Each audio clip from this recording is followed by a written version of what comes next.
Hi guys, welcome to Code Bashers. In this video, I will be discussing my friend's interview experience who recently did the interview of Mindtree.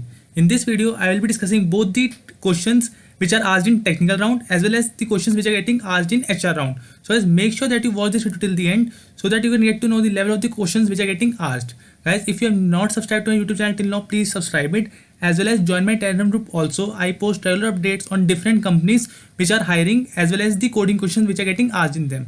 The link is given in the description box. So guys, now let's start this video, and before starting the video, please hit the like button for this video as well as the subscribe button for this channel. Okay, so the date of the interview was 27th March 2021. The branch of my friend is IT. The time of interview was around 35 to 40 minutes. This includes both technical round as well as the HR round. So now let's just first know the questions which were asked in technical round. Okay, so the first question was introduce yourself. So guys, till now many of you have given interviews or you have seen many interview experience, so you have noticed one common thing, that the first question of the interview is always introduce yourself. This is the most common as well as the most important question of your interview. This will decide that in which direction your interviewer will ask you in the questions. So the same question was asked from my friend, and he told the things about the internships he did and the projects he worked on. So guys, make sure that you make your introduce yourself this way, that you highlight the best qualities that you have, that is the skills which you are confident in, because most probably all the questions in the rest of the interview will be asked from the technologies or the things you have discussed in this answer. So make sure that you form a good answer for this question. Okay, so my friend told about the internships and the projects. Okay, so the next question was which language you prefer. So interview asked my friend that which language he preferred. So his answer was he prefers C++. You can answer Python as well as Java, so it totally depends on you. So my friend answered that he prefers C++. Now the next question is, what is the difference between for loop and the for each loop? Okay, so guys, there was in this question a difference has been asked in between for loop and for each loop. Guys, make note of one thing, that whenever a difference is asked in a interview, you must give at least two differences. Most of the students, what students do, they just give the definition of the things in which difference is asked. So you do not have to make this mistake. You have to give at least 2 points of difference between the things which have been asked by interviewer. So my friend knew this answer and he gave the differences. So the difference he gave was for loop. So for loop, it runs until the given conditions become false. So you must remember the syntax. See, for loop there is a syntax called for int I is equal to 0, I less than condition I plus plus. So this for loop runs till the condition becomes false. Till the condition is true, it will run, and when it becomes false, it will get break from the loop. Now the second point for loop is it is flexible to iterate array both in ascending order or the descending order. So we know that we can iterate the array either from the starting to end, or we can again iterate the array from last till the first element. But in for each loop, what is for each loop? Now it runs until the last element in the array. So there is a first difference, is that the for loop runs till a given condition becomes false, but for each loop runs until there is a last element that is remaining in the array. So it will always run till the length of the array. Now the second difference of for each loop is it always runs from starting to end of the array. So the for each loop is a unidirectional loop, that is it will always start from index 0 and it will always reach till index n-1, whereas for loop can be ran from both sides, either from the start or from the end. So these are the two differences in the array in between these two things. So make sure that you always give at least 2 points of difference in the categories which were asked from you.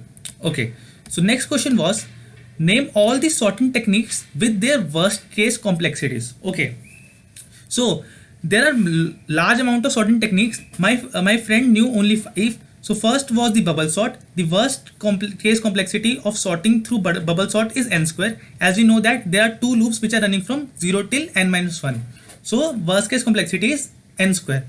Again there is insertion sort. So again the worst case complexity of insertion sort is O of n square, but insertion sort differs from bubble sort by the complexity of the best case. So next is selection sort. Again the worst time complexity is n square. These three algorithms are linear algorithms, and the worst case complexity for sorting the array is n square in these two things. Now the fourth one was a quick sort, and again there is a worst case complexity of O of n square. and at last there is a merge sort in which the worst case complexity of sorting is O of n log n. So guys, whenever you go in an interview, you must know basics of DS. That is, you should know all the sorting techniques with their best case, average case and worst case complexities, as well as you should know the search algorithms also, like linear search or binary search. So these are the basics of sorting and searching in DS. You must remember these things. Okay, so this was the question 4. Now after this question, my friend was asked to write a pseudocode for bubble sort. See, in this question he was asked to name the sorting techniques with their worst case complexity. In the next question he was asked to write a pseudocode for bubble sort. So he wrote the pseudocode. Now this pseudocode is for your reference. So you can see that there are two loops, as we have seen that worst case complexity is n square and the loops are iterating from 0 to n minus 1 in both the cases. So this is a pseudocode for your reference. So you can simply take the screenshot. This is the pseudocode of bubble sort in which it is sorting the array in the ascending order. That is, if our ARR of j is greater than ARR of j plus 1, then the swap is happening. It means that it is sorting the array in the ascending order. Okay, so I hope you understood this pseudocode of bubble sort. Now the next question is, he was again asked to write a pseudocode for finding whether given number is prime or not. So let's suppose they gave us a number 8. So they were asked that, my friend was asked whether to check the number whether it was prime or not. So in this question my friend was not confident, so he made little mistakes, but for your reference I have given this code. So let me explain you this. So what we'll do, let's suppose our number was n and we have to find whether n was prime or not. So what we'll do, we'll simply iterate over a for loop from I is equivalent to 2 till the square root of the number that is given to us. So this is the breaking condition. So we can iterate from 2 to the square root of the number. Now what we'll do, inside this for loop we will check if our n number that was given to us is divisible by any of these number. So if it is divisible, that is n mod I is equivalent to 0, then it means that it is not a prime number, because we know that prime numbers are only divisible by 1 and themselves. But here if n mod I stands true, then it means that this number is again divisible by any other number. So it means that it is not a prime number, and we set a value of flag equivalent to 0, which was initially 1, and we break from this loop. And after this loop ends, if our flag value becomes 0, it means that the n was not a prime number, and if flag was 1, it means that it was a prime number. So this is again the code for your reference. You can simply take the screenshot for the same. Okay, so now the next question is, describe the OOPS concept. So the most common topics which are asked in an interview are from the OOPS concept, and they are from the DBMS also. So let's see the OOPS concept. So whenever an interviewer asks you to describe OOPS concept, he wants you to name 4 parameters, especially 4 parameters. That is, you must know about encapsulation, you must know about abstraction, polymorphism and inheritance. So these are the 4 basic pillars of OOPS. So you must know a detailed definition of all these concepts which are present in OOPS. So if you do not know of them, if you do not know anything about them, I will give you the link in the description box so that you can find out about the same. Okay, so my friend again answered the same. So till now my friend only stuck in this particular question, that is the pseudocode for finding the given number is prime or not. Okay, so next question was, what is operator overloading? Again, this question is from OOPS concept only. It is, when we'll deep dive in OOPS concept, we will find one thing, operator overloading, another one was function overloading. So he was asked, what is operator overloading? So let me define it. See, in operator overloading, an operator is overloaded to perform a desired task. So we all know that plus operator, what plus operator do? See, we have two numbers 1 and 2. So when we will use plus operator in between them, that is 1 plus 2, it will give us 3. So we know that plus operators add two numbers, but overloading means that we can give this particular operator another thing also. So now the plus operator can be overloaded to concatenate two strings. So my friend explained this entire thing with the help of an example. That is, the plus operator can also be used to concatenate two strings. So guys, make sure one thing, that whenever you are explaining anything to the interviewer, if you have an example for the same, you can explain him with the help of the example. By this, interviewer will get a good impression that the candidate knows the concept very well, as he is able to apply them in the practical life. So make sure that you give explanation after give example after your explanation. So this was the question. What is operator overloading?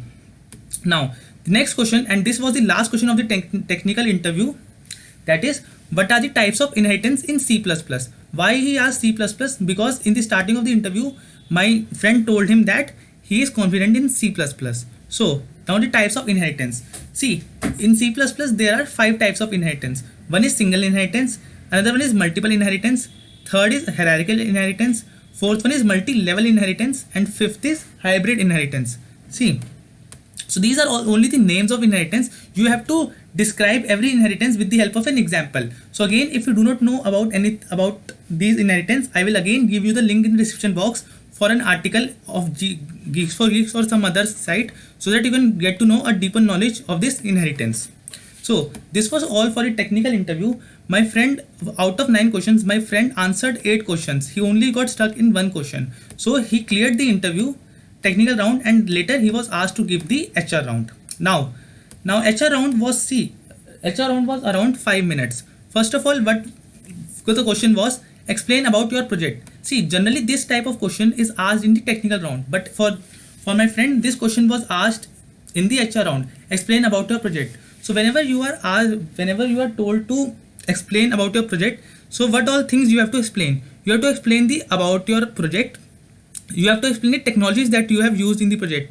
Third one is you have to tell that what all challenges you faced, and fourth is how you overcome those challenges. So if you explain all these 4 things about your project to the interviewer, he will be more than satisfied and he will simply move to the next question. He will not cross question you. If you stuck in answering any one of these things, he will definitely cross question you. So make sure that you give 4 things that I have told you to the interviewer. Now this was the first question of HR round. Now the second question was, now this is again the most common question of HR round, that is, where do you see yourself after 5 years? So many people on YouTube have made videos on this question, so you can simply go and see what you have to answer in this particular question. So this is the very common question you can come across. Now HR round was only of 5 minutes, so only 3 questions were asked. Then the last question is, what are your hobbies? So here, this question, the answer of this question depends on the person itself. It is not for every person, there is not same answer for this particular question. So it only depends on you. Someone likes to play games, someone likes to watch movies. So it is totally dependent on you. Now this was only the questions which were asked in HR round, and after this HR round, my friend got result after 2 or 3 days and he got selected in this company. So I hope this interview experience will help you in giving yours. And guys, if you want more such videos on interview experience, please like this video as well as comment down that you want more. So I will be more than happy to make such videos. So guys, this was it for this video. I hope you liked it. Thank you for watching it.